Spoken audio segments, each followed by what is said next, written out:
I'm waiting like a child. Hope runs wild. The truth can hide. Sometimes right behind the sorrow.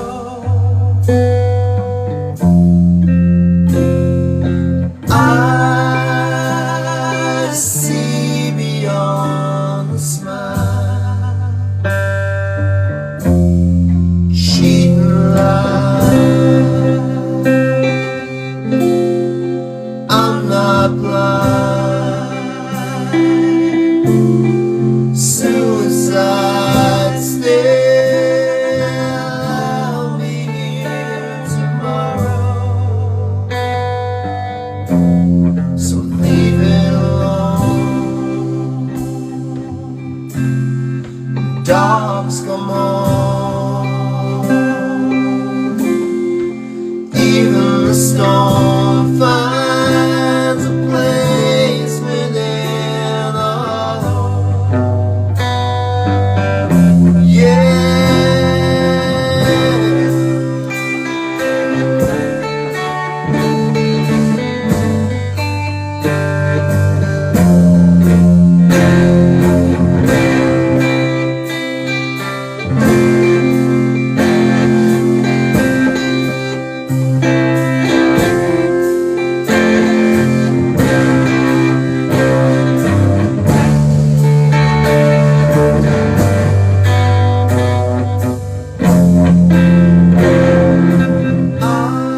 I'm waiting like a child. Hope runs wild. The truth can hide. Sometimes right behind the sorrow. Yeah.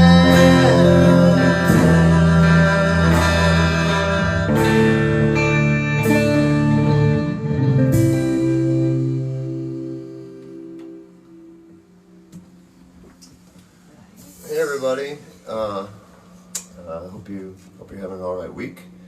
It's Friday and it's 3:05 here in Duluth. We've had a couple warm days. We'll go out and look at the garden here in a minute. But hope you're doing well. Yeah. Let's see.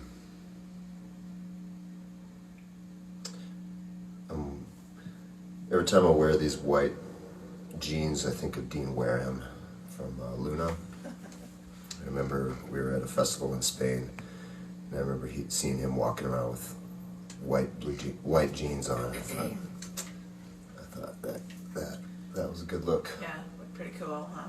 Yeah, Dean Wareham has been probably a bit of a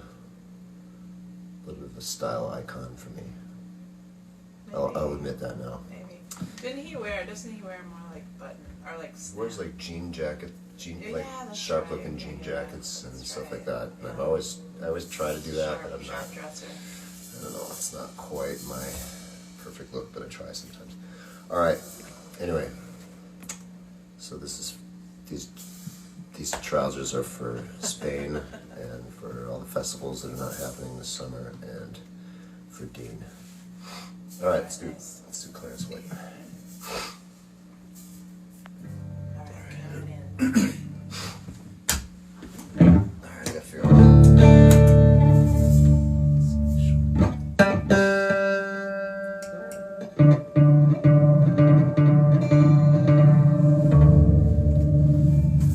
All right. This is a request 2, 3.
So I imagine many of you are at different stages with all this, with the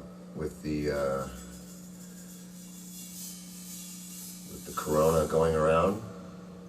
We personally have just started to have like cousins and stuff test positive for it, and stuff like that. So it's coming where we are. I imagine some of you have been in that for months. Some of you are just barely maybe even getting a taste of it now. But yeah, it's going to take a long time, and I hope everybody can find new ways to endure and gain perspective. And we wish you well and good health. We'll do another one here.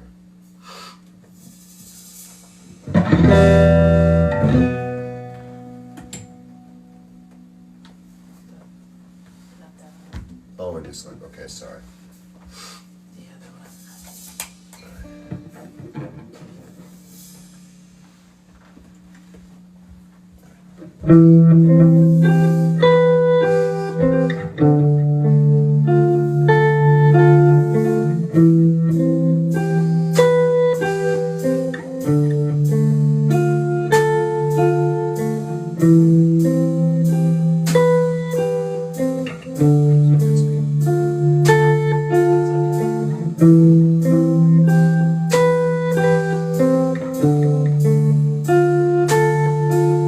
Tell you come tomorrow. Nothing for you now. Listen so intently and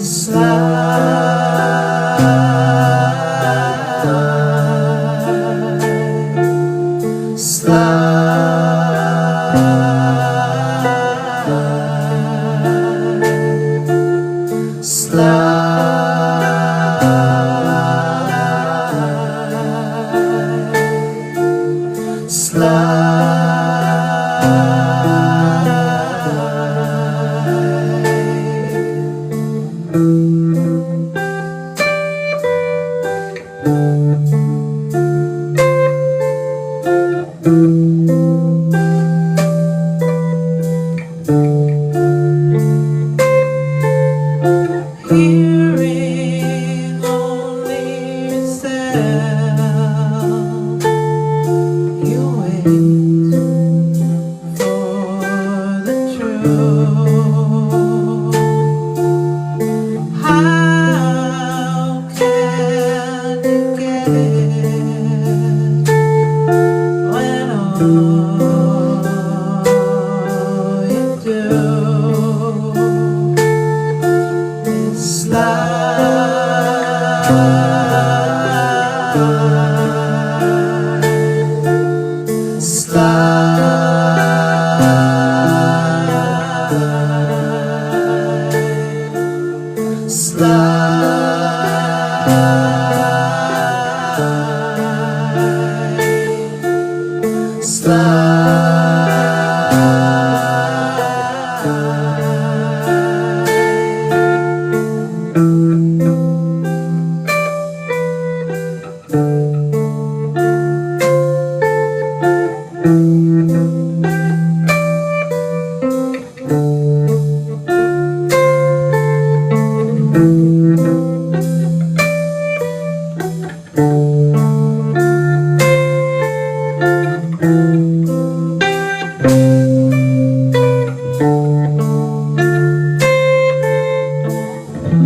Slide, Landslide. Oh, okay.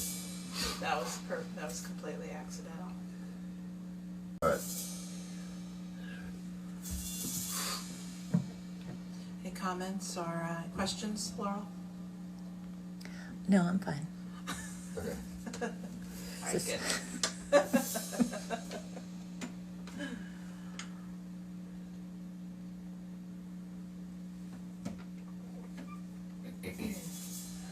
ready? Yeah.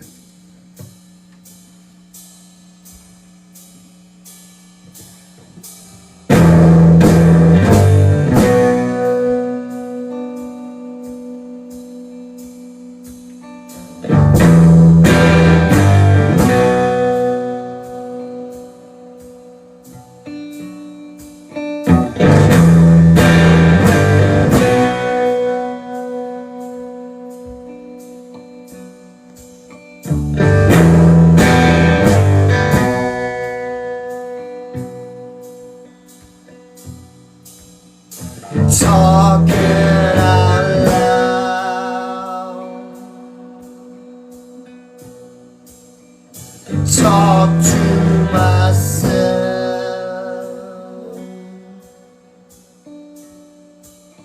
A stone in a cloud.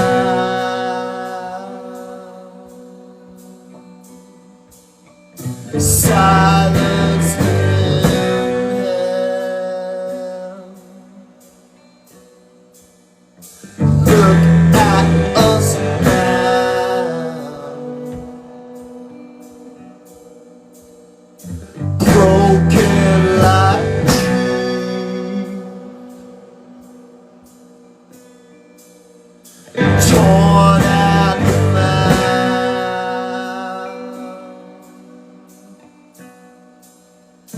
losing our feet. Caught in a landslide.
and thank you for your Nice kind to see you words guys. afterwards.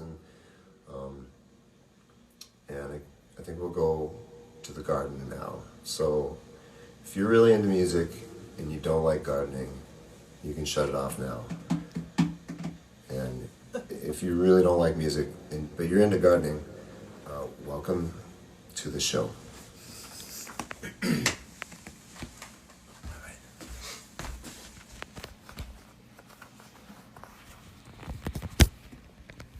All right. T-shirt today was Zion's Gate in Seattle.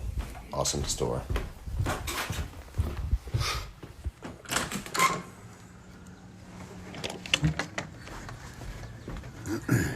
All right.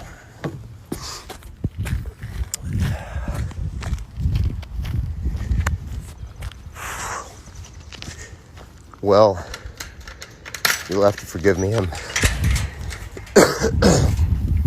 getting kind of a little emotional here about this, but anyway, here's this first tomato, and we're gonna leave this little one, and we're gonna let this one grow, because so far this tomato's just had one head, and I've been kind of trimming off these guys, but we're gonna let it split now, so there's two heads, and then it'll kind of be able to really kind of do as much fruit as it can before it starts getting cold. So yeah, that varies with different seasons or different climates.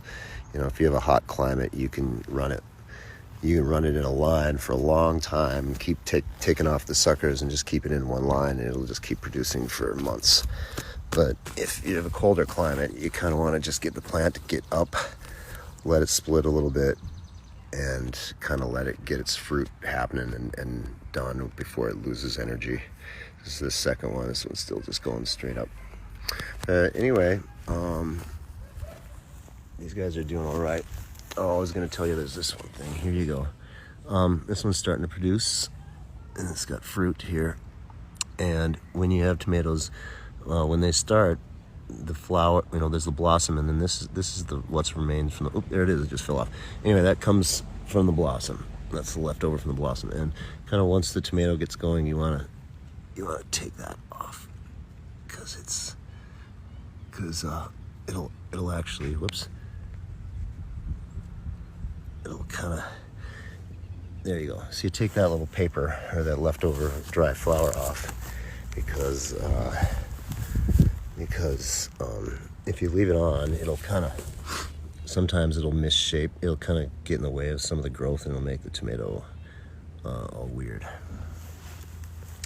Anyway, let's move over to the beets and carrots. Beets are doing great. These are kind of the red Detroits happening here. And I'm going to show you something. I did a transplant. This is from the other row with the golden beets. And you might think, oh, that looks terrible. What did you do? But what was happening was there were two beets that were kind of growing right next to each other, and I had to thin them out. So what I did was I pulled. You get real gently, you get underneath it. You kind of go like this. You put your fingers underneath, and you kind of loosen up underneath the plant, and you kind of gently pull out that extra thing.